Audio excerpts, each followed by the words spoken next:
The Pac-12 has 6 teams in the college football playoff top 25. That's more than any other conference in America, and yet they're still being a little undervalued. Let's go. Are Locked On Pac-12, your daily podcast on the Pac-12 Conference. It's the Locked On Podcast Network, your team every day.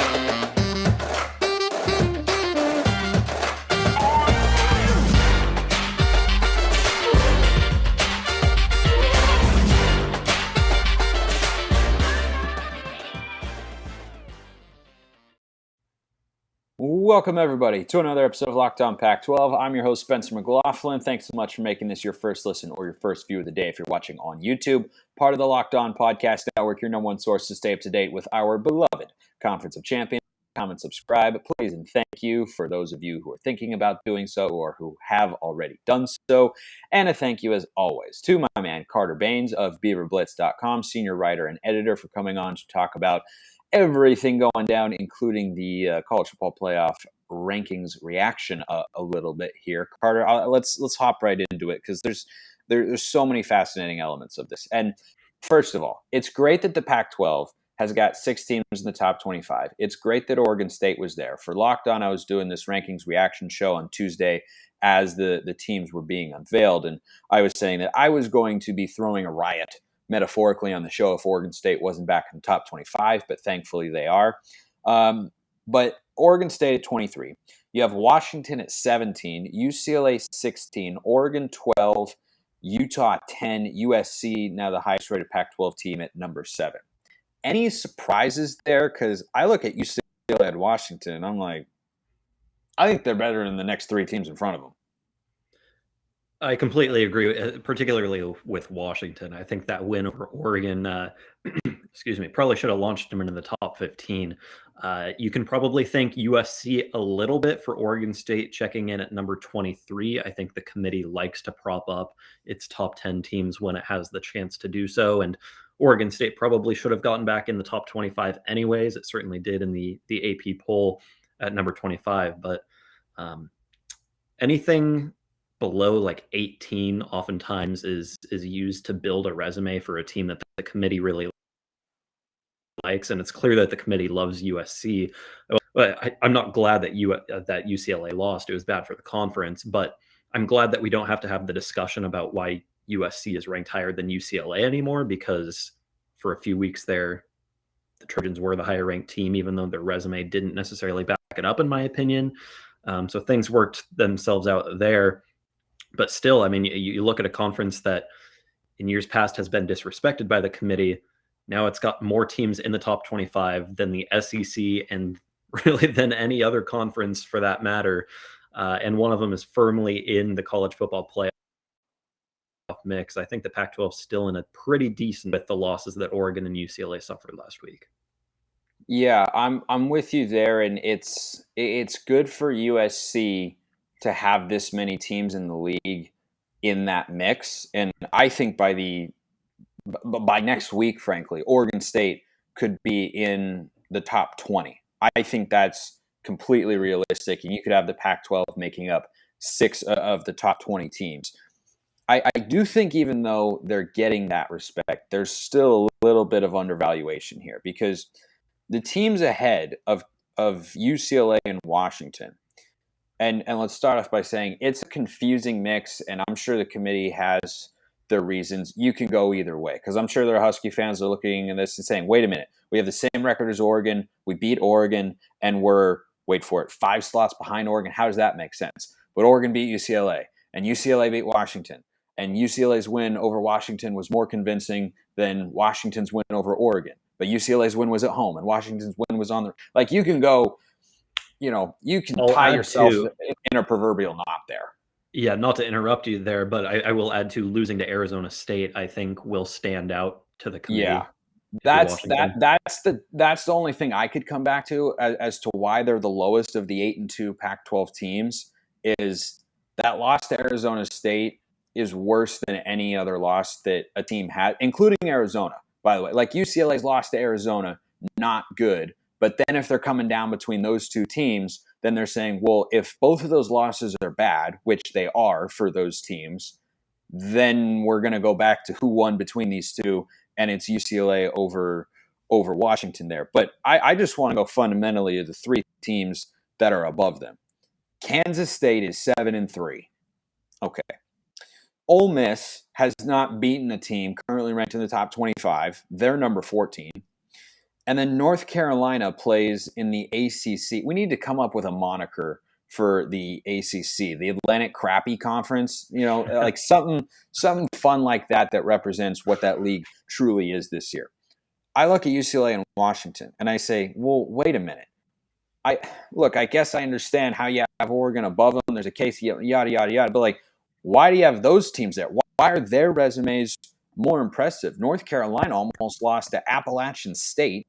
Ole Miss hasn't beaten anybody good. Washington has. I would rather reward you for a good win than punish you for a bad loss. But then you come down to Oregon State. I think Utah at 10 is appropriate. I think USC at 7 is also appropriate. Oregon State at 23 behind Tulane, who just lost playing in the American Conference this year. And I think UCF above them, okay, but Notre Dame shouldn't even be ranked. Oh my gosh, that just I am losses to Stanford and Marshall. Man, almost lost to Cal, and all three of those games were home. I can't forgive you when you have those two losses. Marshall's not even a good Group of 5 team; they're a bad one, and they went into South Bend and won. That should prevent you from being in the top 25 for the entire season. But again, good news for USC because they're going to beat Boston College this week. And then at the end of the year, they'll lose to USC and they'll be 8-4, but they'll be in the top 25. They will keep them there.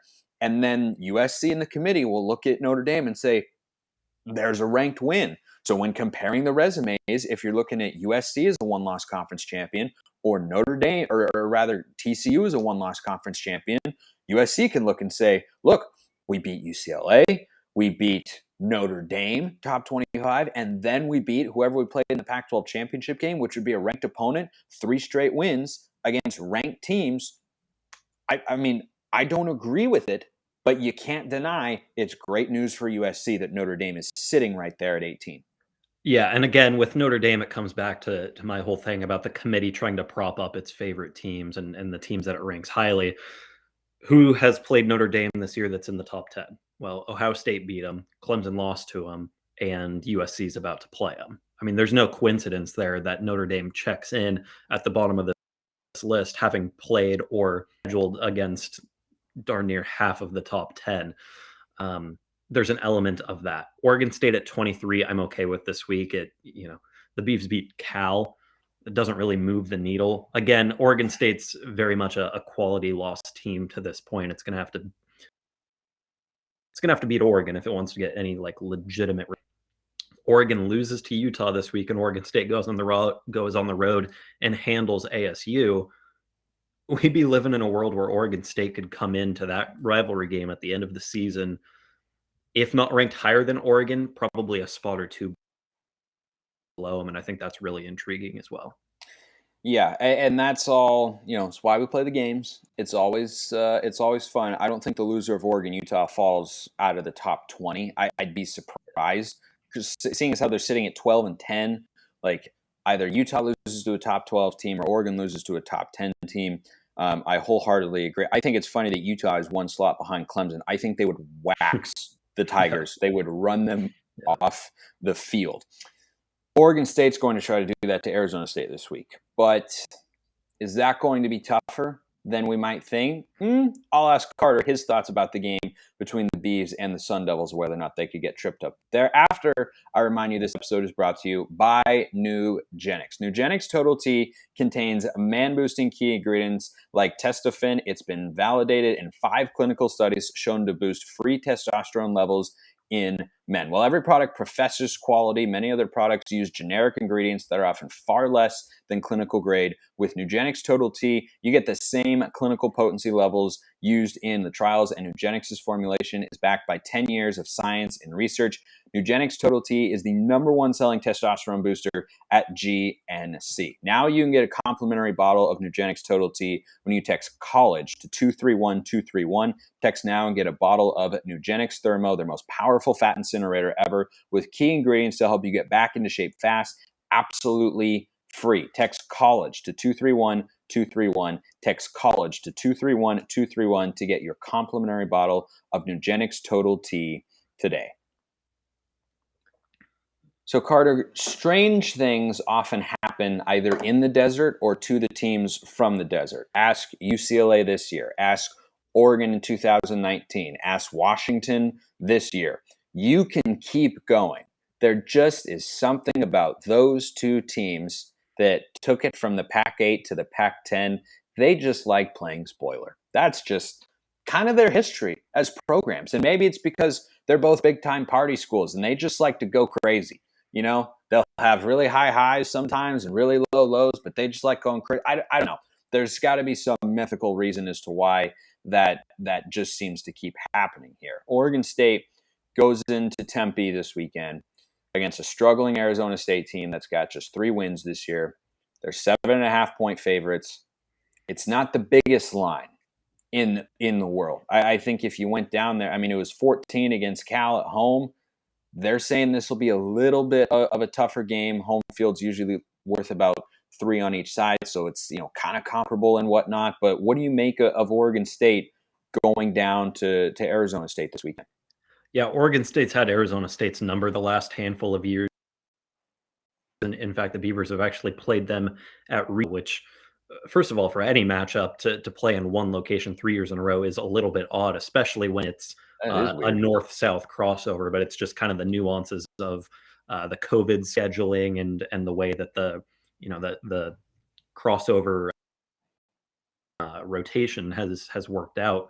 That's 3 years in a row in Corvallis, and 2 of those beat them. The one loss being in the COVID year when I believe Oregon State had some injuries and some COVID situations in that game, and it was a wet, windy night in Corvallis and whatnot. But yeah, Oregon State has pretty much taken care of the last few years, and it's obviously the better team going to this matchup too. But this year, anytime Oregon State goes on the road, I question the Beavers' ability to play at an extremely high level, because when they're at Reser Stadium, that defense, which is now the #2 unit overall in the Pac-12, has not allowed more than 17 points in a game at Reser Stadium. That's through, at this point, being 5 games at Reser. It's an impressive number for sure, but when the Beavers go on the road, that's when teams score on them a little bit. They gave up 30 plus. Washington State put up 20, Washington put up 24.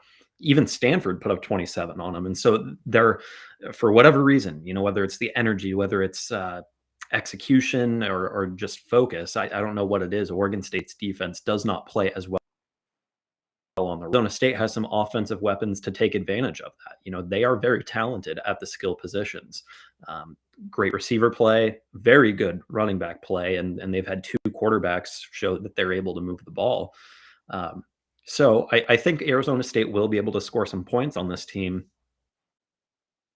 And with Oregon State's passing game on the offensive, I'll call it like it is. It's not very good. I think the Beavers are going to have to rely on running the ball in this game, which I think they will be able to do.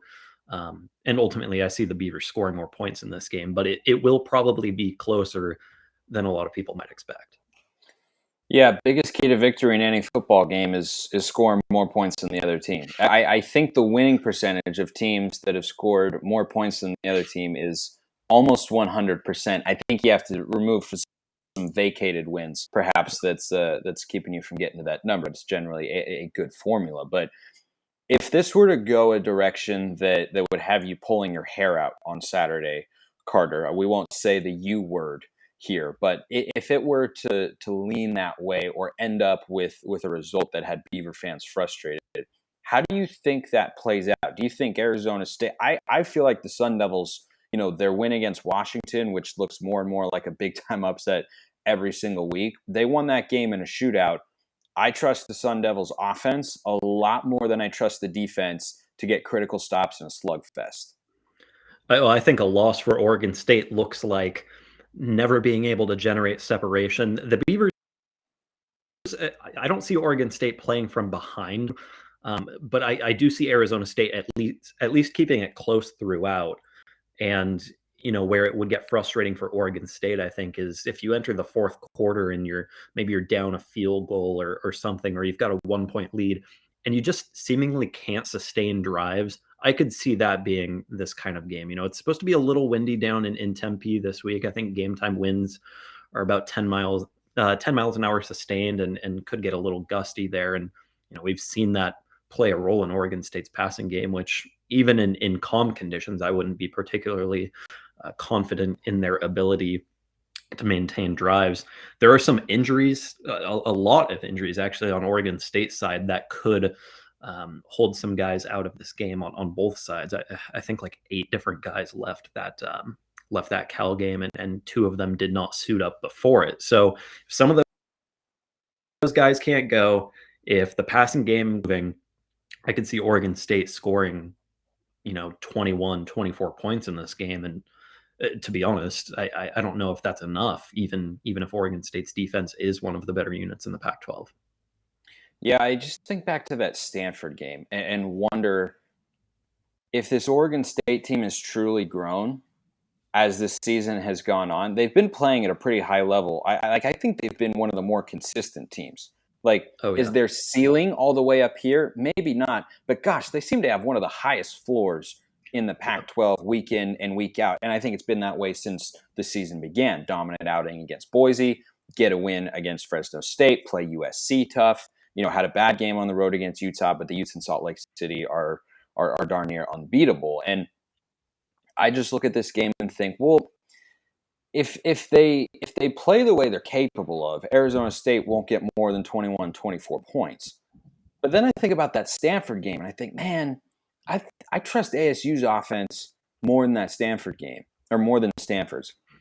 And that Cardinal environment, you mentioned the home field and the difference between the offense and defense.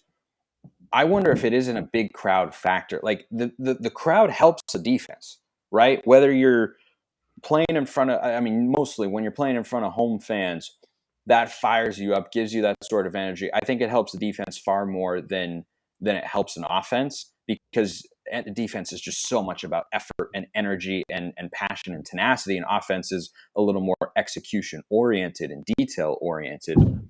And I don't know what that environment is going to be like.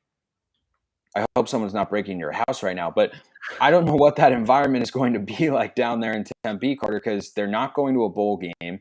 They're basically just waiting for the Arizona game, which is about the only thing they have left to play for. I don't know if it's going to be a great scene in that sense.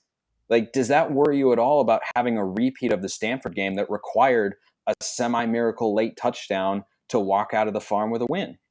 It does a little bit, and particularly because I think I came on here and talked about the lack of a crowd really impacting this team. Some of the guys even admitted it. They said it can be hard to play in an environment where there is no energy on either side of the ball. I think there will be more energy in Tempe than there was at Stanford Stadium at I think that was like a 7 p.m. kick. It was Pac-12 after dark. So I do more juice at Sun Devil Stadium. Now, I know Oregon State's players and coaches have identified that they play better at home than they do on the road, and actually a few of them were asked about it this week, and they're aware of it. It's not like they go out there saying, oh, we're on the road, let's not try as hard. It's whatever it is, it's one of those intangible type things, and so energy certainly will come into play. I will say, though, Oregon State's run defense now being the number 1 unit in the Pac-12 and one of the best in the country, which I can't say I expected coming into the year, particularly since that group was the worst in the country about 2-3 years ago. That leads me to believe that Oregon State, regardless of the energy in the stadium, can make Arizona State a little bit one-dimensional. And that's when you can really rely on your best in the country as well. So I think the pieces are there for Oregon State to overcome some of those energy, playing on the road type deficiencies. But at the end of the day, you got to execute, and the Beavers haven't always done that on the road. So it's one of those, like, I don't really know what to expect kind of. It gives up more than like 3, maybe 4 touchdowns in this game. I don't think Arizona State scored in the 30s. Yeah, I think I'd agree with you there. If Arizona State does get into the 30s, I think that spells potential disaster for Oregon State in this one. Oregon State's not winning that game if they score 30 plus. Yeah, that's how I feel as well. Being away from home, it's probably going to be Ben Goldbranson again. Yeah, still no chance Nolan. And I mean, Goldbranson's done a solid job, but like there's a clear ceiling. There's a reason he was the backup to Chance Nolan. He's just not quite as explosive. Explosive plays may or may not be hard to come by in the 125th edition of The Big Game. We will get to that in a mailbag question after we talk to you about Bet Online, your number one source for betting info, stats, news, and analysis. Get the latest odds and trends for every professional and amateur league out there, from football to basketball to soccer and esports. We've got it all at betonline.net. And if you love sports podcasts, you can find those at BetOnline as well. We're always the fastest and easiest way to get your betting fix. Head to the website today or use your mobile device to learn more. BetOnline, where the game starts. So, Carter, this is a historical game. Maybe not the stakes you would like as a Pac-12 fan or as Pac-12 Commissioner George Kliavkoff.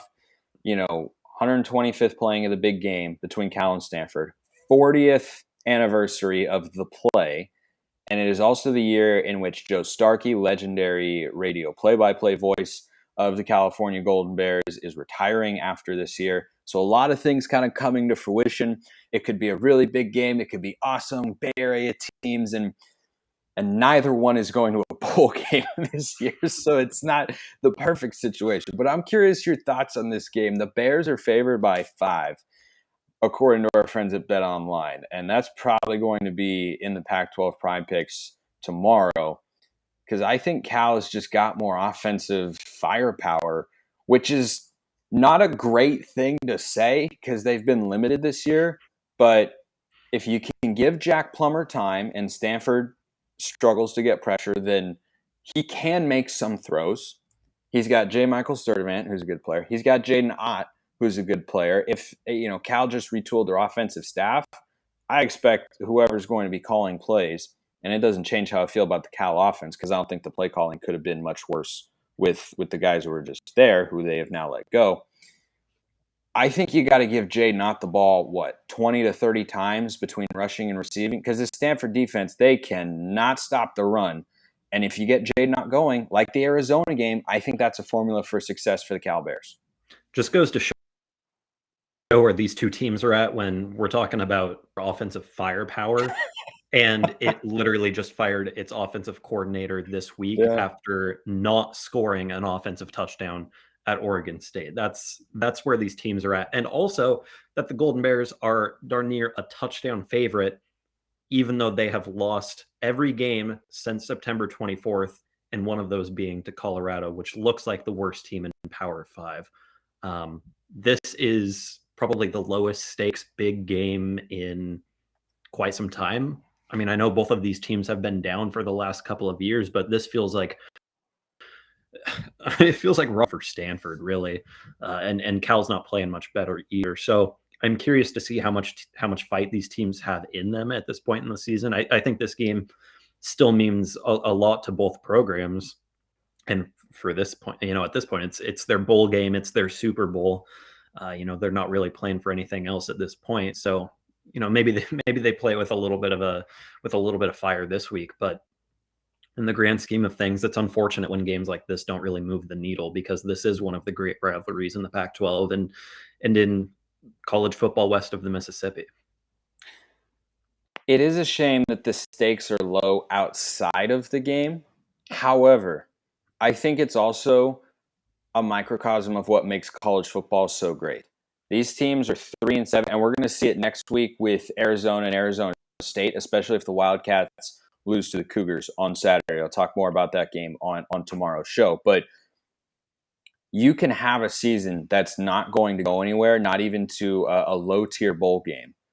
But when a lot of fans wake up on Saturday, they are going to want to win that game more than anything else they will want all weekend, all month, maybe all year. It's just the beauty of college football because the rivalries, I think, are, what make the sport, part of what makes the sport so great and fantastic. And I think we're going to see that on Saturday. Should be an interesting game, but I do like the Bears to win and cover. Finally, a question came in that I want to discuss with you, Parker, from Red Thunder, who is at Dustin Jackman on Twitter. I love when people get creative with their names. If you ever want a question answered here on the show, hop in the YouTube comments or just DM me at Smalls_55 or at LO_Pac-12. Red Thunder asks, I like that name more and more as I say it. What's with all the guys looking to jump to the NFL this year? So many with eligibility and, at best, looking at undrafted free agent status. Example, the quarterback room is stacked this year for the draft. Are they just getting bad advice from agents? Why not work on NIL and get another year? And he also later added that it seems to be a trend that follows good teams around. And that point, I think, is the interesting one because when you play on a team that is in maybe not, the entirety of the national spotlight, but has some out and credibility, it's easier to draw the attention of NFL scouts. So those sorts of players, right, from Utah, Oregon, Washington, who could be well served to come back for an extra season, might decide to leave a year early than they perhaps should because the attention on the program and therefore on themselves is higher than it otherwise would be, and they don't want to risk taking a step back the next year, or they don't want to risk an injury.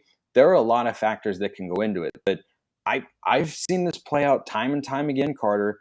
I know there's a risk, and I think the injury risk is a big thing of what drives guys to go to the NFL early. But we've also seen players come back and up their draft stock.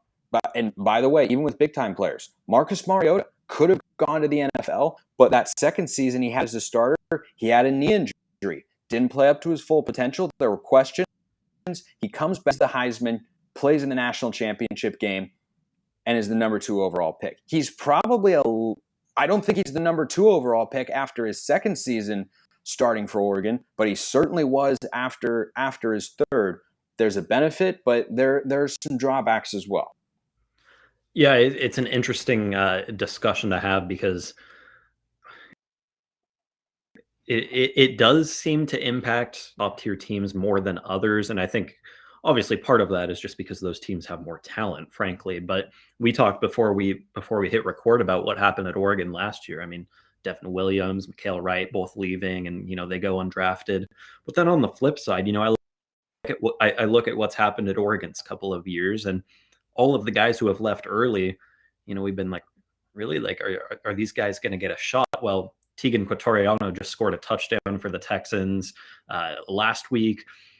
Nashawn Wright, who could have come back and boosted his stock, ended up being a third rounder 2 years ago. So, those guys were clearly getting great intel and great advice from scouts. And then you look 45 miles down the road at a program that is in more of the national spotlight. And, these scouts are telling these guys, hey, you should bounce now. You don't need to waste another year in college. And then they go undrafted. It's interesting to see that dichotomy. But I don't really have an explanation of what the crux of that is. I think agents are a part of it, but I think just the allure of being in the NFL, and I do wonder if there will be kind of a tectonic shift in this trend as the years go on with NIL, because players could at least get something. And I think the appeal of leaving early before is, well, I'm not getting paid anything. I have to go to school.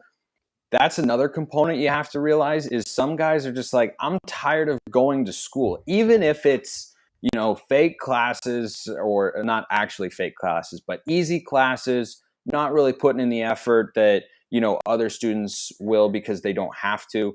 That's still a chore. That's still a part of their daily life. And they may just be looking for a change in scenery in that sense.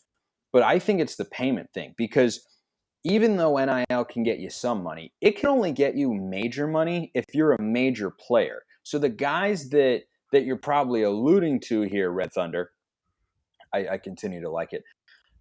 Those sorts of players oftentimes are not the big time superstars who can make 6-figure NIL deals. They could probably only get, a few thousand here and there from a company, an agency, or maybe a contract here and there with a local store of your college town, something like that.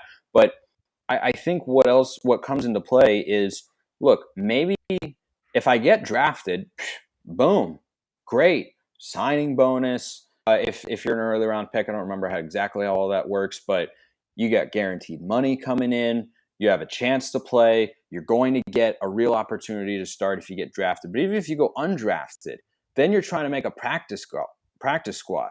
Well, then you're on an NFL practice squad, which still pays you. It's not like those guys are unpaid. They're making, I don't know, probably tens to hundreds of thousands of dollars, which is not a lot, but it's giving you a chance. And I think some guys probably feel that they've got an athletic prime they need to capitalize on. And they say, well, if I can just go give myself a chance, bet on myself, maybe that'll happen. And if, for example, Verone McKinley should have been drafted in my view. Maybe I'm biased because I'm an Oregon guy, but he was getting draft grades and he didn't get selected. He went as an undrafted free agent, but he bet on himself instead of coming back to Oregon. And now he's playing regularly with the Dolphins and he could get a contract after this year. And so the allure of just having that chance rather than taking a chance to play another year in college where you can't get any money and where injuries could be a concern, I think those are the two biggest motivating factors as to why you see some guys leave early who you look at and go, boy, I really feel like you could take another step up if you were to just give it another season. Yeah, there will always be incentive to go pro when you're given the opportunity. I mean, you get to your third year of eligibility and somebody tells you, hey, we're going to take a shot on you in the draft. I'm not going to say guys are going to take that over what they might get in NIL because everything comes down to a case-by-case basis. But let's say you are one of those guys who's relying on car dealership money or, a local restaurant billboard. Like, those are the guys who are going to give it a shot and say, hey, at the very least, I'm going to get that same amount of money to go ride a practice squad and potentially make a roster down the line.